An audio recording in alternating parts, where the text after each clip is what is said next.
Hey guys, welcome back to r/MaliciousCompliance. In this story, I worked as a mechanic for over 30 years and my terrible new boss fired me 3 years before retirement, killing my pension, all because I caught him obsessing over my wife. He thought he had ruined me and he even laughed as I packed my things, but he forgot one crucial detail. I knew every dirty secret about his business for the past 32 years. And the first r/MaliciousCompliance story starts like this. For 32 years I was a mechanic and I was a damn good one. I worked at an independent garage, the kind of place your grandfather went to. We specialized in classic European restorations and high-end modern imports. If you had a BMW that the dealership's computer couldn't diagnose for some reason, you brought it to me. If you had a Jaguar E-Type that needed a full engine rebuild, you brought it to me. My name was my reputation and my reputation was spotless. I started there as an apprentice, sweeping floors and learning to change oil. The original owner, a gruff old European guy, taught me everything. He was hard, but he was fair. He believed in doing the job right, or not at all. And when he retired, he passed the business to his son. Let's call the son Boss. And Boss was not his father. He had never held a wrench in his life. He went to business school, wore suits that cost more than my monthly pay, and saw the garage not as a craft but as a cash machine. He didn't care about cars, he cared about profit margins. For the first 20 years of his ownership, things were fine. I was the head mechanic, the master tech, and I basically ran the shop floor. I trained the new guys and I handled the difficult clients, and I kept the reputation alive. Boss, meanwhile, handled the books, and oh, how he handled those books. I'm not a financial genius or anything, but you don't have to be. I knew what our suppliers charged and I knew how many hours we built, and I knew that the lifestyle Boss was living, the vacations, the new luxury sedan every single year, the renovations on his massive house, did not really add up to what a small garage should be making. So my boss was a tax cheat, a prolific one. He had 2 of everything, 2 ledgers, 2 receipt books, 2 sets of accounts. There was the official business, the one the taxman saw. This business barely broke even. It showed just enough profit to not raise any alarms. All our credit card transactions and official invoices went through this. And then there was the real business. This was the cash-only business. A customer comes in for a big repair. I would give them the quote, they would grumble. Boss would swoop in, pull them aside and say, "Look, if you pay in cash, I can knock 20% off, no tax, helps us both out." Of course, that cash never saw a bank. It went into a safe in his office. He also had dozens of other little scams. He would have suppliers over-invoice him for parts, then they would kick back the difference in cash. He would write off his family ski trips as attending a parts conference in the Alps. He paid our shop's cleaning lady in cash under the table and still wrote off a commercial cleaning service expense for 5 times the amount. How did I know? Because he got lazy. He would leave his real ledger, a battered old notebook, on his desk, and he would ask me to handle the cash payment from a customer while he was on a business lunch. He trusted me. I'd been there longer than the grease stains on the floor. He saw me as a simple wrench turner, a piece of the furniture, and he thought my loyalty to the garage was loyalty to him. I kept my mouth shut. Why? Because I had a family, I had a wife I adored, and a life that we had built. And most importantly, I had my pension and the pay was good. In my country, the state pension is one thing, but your work pension is what matters. You gotta work for a minimum of 35 years to get the full payout. I was at 32 years, I was just a couple of years away from a comfortable retirement. If I got fired and couldn't find another official job in my field right away, the gap would destroy my final calculations. I would lose a massive chunk of what I'd worked my whole life for. Boss knew this. We had even talked about my upcoming retirement and he had clapped me on the back and said, "We will have to throw you a big party, old man." I just needed to keep my head down, fix the cars, and get across that finish line. The problem started, as they so often do, not with money, but with something else. My wife. My wife is a wonderful woman, she is smart, she is funny, and she is beautiful. We'd been married for 30 years and we're still as happy as when we started. Boss had met her a few times at the rare holiday party or when she would stop by to drop off lunch for me. Boss was twice divorced and chronically lonely, a fact he blamed on everyone but himself. He had always been a bit over-complimentary to my wife. "You're a lucky man, OP," he would say, holding her hand just a second too long. I brushed it off as him just being awkward in a sleazy suit. Then about a year ago, his behavior got strange. He started pulling me into his office for chats. Not about work, but about my life. "How are things at home?" he would ask, leaning back in his expensive chair. "Fine, boss, good." "No, I mean, really," he would insist. "Are you happy? Fulfilled?" I'm a mechanic. We talk about engines and sports, we don't talk about fulfillment. I told him everything was great. He frowned, like this was not the answer he wanted. A week later, another chat, and this time he got more direct with me. "You know," he started, swirling a glass of water, "I see your wife at the grocery store sometimes. She is vibrant, so full of life. Do you think you're really enough for a woman like that? An old mechanic covered in grease all the time?" I just stared at him. "What are you talking about?" "I'm just saying, as a friend," he said, holding up his hands. "Sometimes the best thing you can do for someone you love is let them go. You're heading for retirement. You're slowing down. She is not. Maybe you should think about a divorce. Give her a chance at, a better life." I was so stunned I couldn't even speak. I just got up and walked out. I thought he was having some kind of midlife crisis. But the final piece of the puzzle came from the kid. We had a new apprentice, a young guy who was brilliant with computers but didn't know how to hold a screwdriver. I'd been training him. Boss, being technically illiterate, often asked the kid to fix his personal laptop or sync his phone, and one afternoon the kid came over to my workbench. He was pale. "OP," he whispered, "you need to go to the boss's office right now. He's at lunch." "What is it?" He was complaining his laptop was slow. He told me to fix it. I was running a diagnostic and I had to close his messaging app, but it was open on his screen. "OP, he's just… go look, I'll keep watch." He didn't have to say any more. I walked into boss's office and there on his laptop screen was an open message thread, not with my wife, but with a mutual friend of theirs. It was sick. He was talking about her, aka my wife, obsessively. "I just need to get that old fool OP out of the picture. He doesn't deserve her. I can give her the world. I just need to convince him to let her go. He's too stupid to see that she's miserable." It went on, fantasies about them traveling together, rants about how I was wasting her, and then the line that made my blood run cold. "If he won't divorce her, I will just have to find another way to get him out of my life." My advice to get a divorce? It was not a crazy idea. It was a plan. He was actively trying to break up my marriage so he could move in on my wife. I saw red. I didn't care about the pension. I didn't care about the job. I waited by his office door. When he got back smelling of wine, I pushed him inside and closed the door. "You gonna stop talking about my wife?" I said. My voice was dangerously quiet.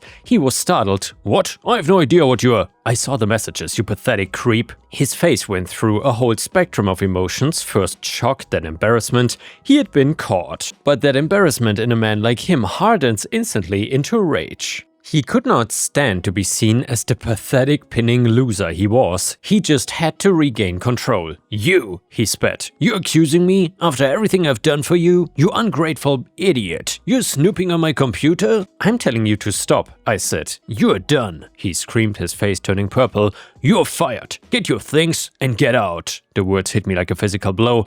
You're firing me for this? I've been here 32 years. And then he smiled. It was a slow, cruel smile. He realized what he had just done. He hadn't just fired me, he had actually won. "That's right," he hissed. 32 years, not quite 35, huh? Such a shame about that pension. Guess you will have to learn to live on a lot less, old man. I just stood there, my hands shaking. He had me. He had just destroyed my future, all because I had caught him being a creep.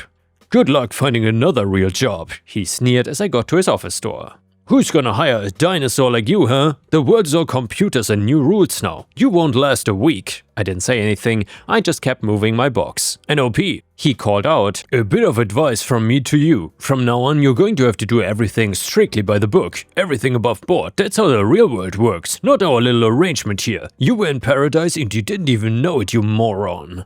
Go fill out your little applications and pay your proper taxes. Just do everything above board and see how well that works out for you. I'm sure you'll be fine, haha." He laughed. He actually laughed as I pushed my life's work out into the parking lot. I got home and had to tell my wife. When I explained why I was fired, she was not just angry, she was horrified. She felt violated. The idea that this man had been plotting. "He's not getting away with this," she said, her voice shaking, with a cold fury that I'd rarely heard before. "He already has," I said, slumping at our kitchen table. "My pension is gone. I spent the rest of the week in a daze. My whole life's plan, gone." But my wife was right. I couldn't just give up, and boss had been wrong about one thing. I was not a dinosaur, I was a master. The next Monday I put on a clean shirt, skipped the local garages and drove into the city to the biggest, newest Mercedes-Benz dealership. I walked into the service department and asked for the manager. The manager, a sharp guy in his 40s, looked up, his eyes widened. OP? What are you doing here? Don't tell me you're… Oh god, what is broken that you cannot fix? Nothing is broken, I said. I'm looking for a job. Boss fired me. The manager's jaw dropped. He literally dropped his pen. He what? He didn't ask why, he just said, wait here. He came back 5 minutes later with the general manager. They took me into a conference room. It was not really an interview, it was more a serious discussion. We know your reputation, OP, the GM said. We cannot match your old shop's restoration work, but our diagnostics team needs a leader. We are drowning in complex electronic issues the young guys cannot solve. We need a final word guy. Someone who can train our advanced apprentices. We talked about pay. It was not an immediate jackpot or anything, but it was a solid 15% more than what boss had been paying me, with far better benefits and a real pension plan. The official contract was the main thing. I started the next week. My 35-year pension calculation was back on track, and I would have to work a couple more years, but it was safe. The new shop was amazing. It was clean, the tools were new, and people respected me. The young techs, when they got stuck, would say, "Go ask OP, he will know." I was happier at work than I'd been in a decade. About a month later though, I was at home. My wife and I were enjoying a glass of wine on our patio. "He really thought he had ruined you," she said softly. "He did," I said. "He just failed." "He told you to do everything above board," she said, a little glint in her eye. And I stopped. I looked at her and I thought about that phrase. Everything above board. I thought about the last 30 years, I thought about the cash-only jobs, I thought about the Phantom Parts conference in the Alps, I thought about the suppliers who kicked him back money, and I thought about the company car his son was using at university, I thought about the safe behind the Employee of the Month plaque from 1998, I thought about the battered old ledger he kept in his unlocked desk drawer. "You know," I said, a slow smile spreading across my face, "I've been a loyal employee. I've always followed the boss's orders. I think it's time I take his last order seriously too." I did not just call a hotline. A man like my boss has friends. A vague tip would just get buried. No, I had 32 years of knowledge. I had to do this right. I had to do this above board. I spent the next 3 weekends at my desk. I did not write a letter. I compiled a dossier. I did not just say, "He cheats on his taxes." No, I wrote, subject, systemic tax fraud at garage name, address and business ID number. He operates a 2-ledger system. The official ledger is on his accounting computer. The real ledger is a physical blue-covered notebook often kept in the bottom right desk drawer under a false bottom. He maintains a cash-only discount system. Please cross-reference his official invoices with his parts ordering history. You will find a significant discrepancy in high-volume parts, brake pads, oil filters, etc. that are ordered but never officially sold via invoice. These are used for cash jobs. Please investigate invoices from supplier A and B. He has a kickback arrangement. They overcharged the business for specialty parts and he approves the payment. They then refund him 25% in cash. I've witnessed these handoffs. Please examine his business travel and expenses for the last 10 years and specifically a parts conference in Mallorca, Spain on date. This was a family vacation. A vintage BMW training seminar in Munich, Germany on that date. This was a ski trip. The company car, a model license plate, is listed as a shop vehicle. It's permanently in the possession of his son at university name in another city. Please audit his building maintenance costs too. He filed a €20,000 expense for workshop roof repair in year. This payment was made to contractor's name, the same contractor who was building a new patio and outdoor kitchen at boss's private home, at boss's home address at the same time. I typed up 20 pages of this. It was a complete instruction manual on how to dismantle his entire financial life. I knew his system better than he did because I'm the one who had to order the parts and sign off on the work, so I saw the real data before he cooked it. I printed it, I didn't sign it, I put it in a plain brown envelope, I drove to a post office 2 towns over and mailed it with registered tracking to the central office of our country's National Tax Authority. Then I went to work and I waited. Months passed, life went on, and I even got a raise at the new job. And by the way guys, if you would have worked at a job for over 30 years and your boss would have fired you like this, would you have also tried to get revenge, or in this case malicious compliance, on the boss? Let me know in the comments what you would have done, and while we're at it, please don't forget to like the video and subscribe to the channel if you haven't already to not miss my daily amazing uploads. Now let's continue with the story. So the kid from the old shop called me asking for a job reference. He said things were weird at the garage, boss was paranoid, snapping at everyone, and they were losing customers. Apparently, without me there to fix the really hard problems, the garage's reputation was crumbling. I told the kid that I would do more than give him a reference. I talked to my new manager. 2 weeks later, the kid was hired by the dealership. He was ecstatic, and then one Tuesday, the kid sprinted over to my bay. He was holding his phone, his face white. OP, look. He showed me a photo he'd just gotten from one of the mechanics from the old shop. It was our old street. It was full of police cars, not just one or two, but a whole fleet, and dark, unmarked government sedans. It's a raid, he whispered. They are raiding the shop right now. I wiped my hands on a rag. Well, I said, lunchtime, let's go for a drive. We drove over not too close and parked a few blocks away and then walked. It was exactly as the picture showed. The street was completely cordoned off. There were a dozen people in dark suits, the kind of quiet, serious people who work for tax agencies or something, swarming the building. They were carrying boxes, computers, filing cabinets. The other mechanics were standing outside looking shell-shocked. And then I saw Boss. He was not in his suit, he was in his shirt sleeves. He was screaming, his face a blotchy, terrified purple. He was yelling about his lawyer, about government overreach, and a serious-looking woman in a suit said something to him, and a police officer pulled his hands behind his back. The click of the handcuffs was audible from where I stood. As they were walking him to one of the cars, his head swiveled. He was scanning the small crowd of onlookers, his eyes wild, and then he saw me. I was just standing there with the kid across the street, watching. His screaming stopped, and he just stared. His face went from purple rage to a ghostly ashen white. He knew in that 1 second that I'm sure he knew exactly what had happened. He knew who had done it.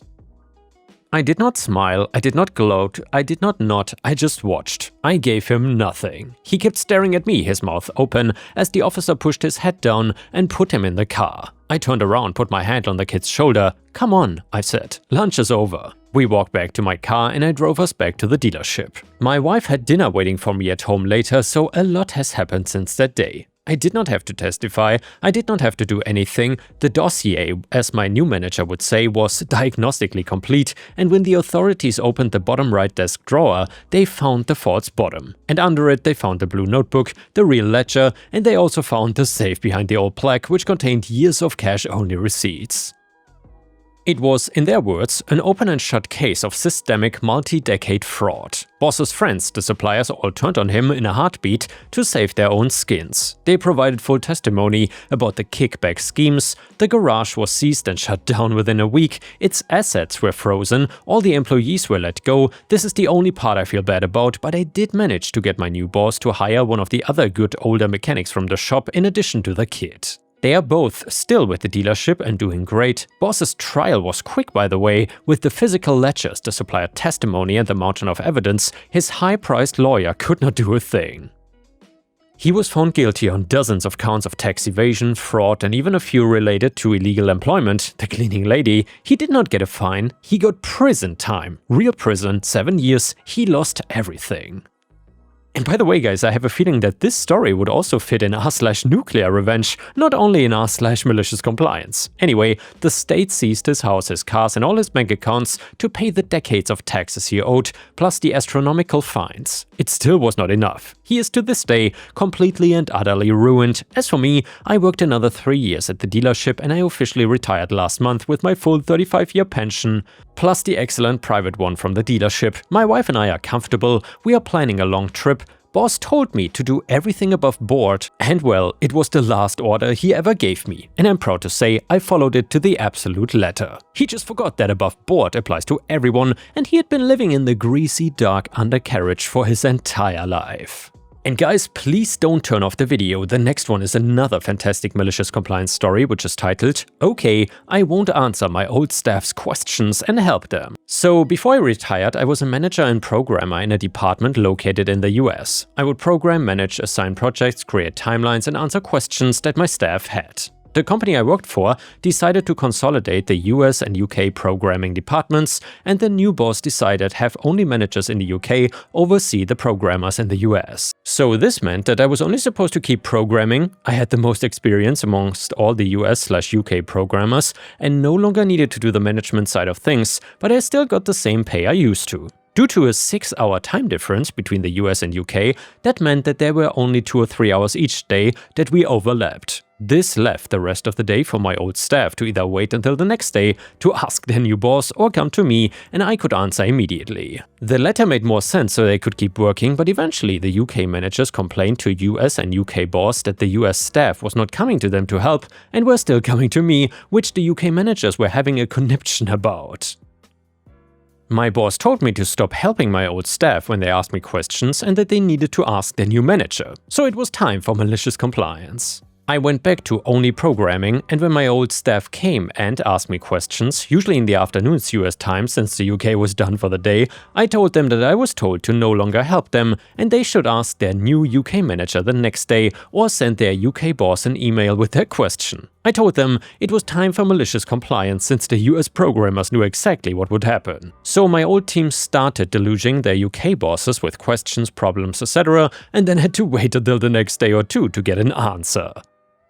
Within 2 weeks, the US team was missing deadlines, etc., and the UK managers had to answer for why their team was missing deadlines. After a couple more weeks, my boss and the UK managers came to the realization that due to the 6-hour time difference, there should be a manager in the US, which is exactly what I told them weeks ago. And well, finally, my boss asked me if I would like to be a manager again, and I told her I was happy just programming and didn't need other work. They ended up giving me a raise in order to get me to go back to managing the US programmers.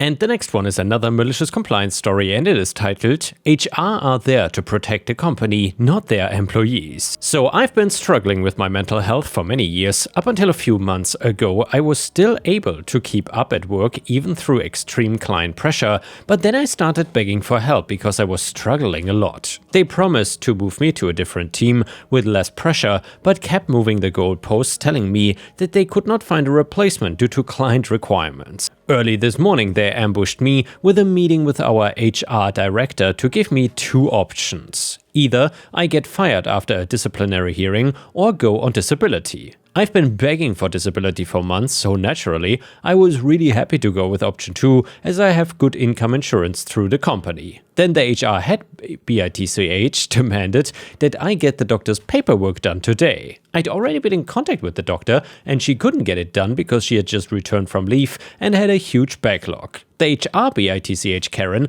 demanded that I go to the doctor's office to get it done today. I was feeling utterly malicious when I complied with this, even though it meant a 2-hour drive with the distance and traffic. I got there and managed to chat to my doctor for 2 minutes in between appointments, and she requested permission to be rude to the HR BITCH, and I told her to go for it. Now, I don't know what she said in that email, but the HR Karen was suddenly very reasonable, and now I have a full week to get the paperwork done. I am happy, and the HR Karen, by the way, is the wife of the CEO, and the company is about to take a huge hit because the client has found alternatives. So it's going to hugely hit their bank accounts. It gives me a very happy, fuzzy feeling, and I gave years of loyal service, and they're going to get their karma very soon, even if my malicious compliance is just a drop in the bucket. And yeah guys, thank you for watching. I will see you again tomorrow.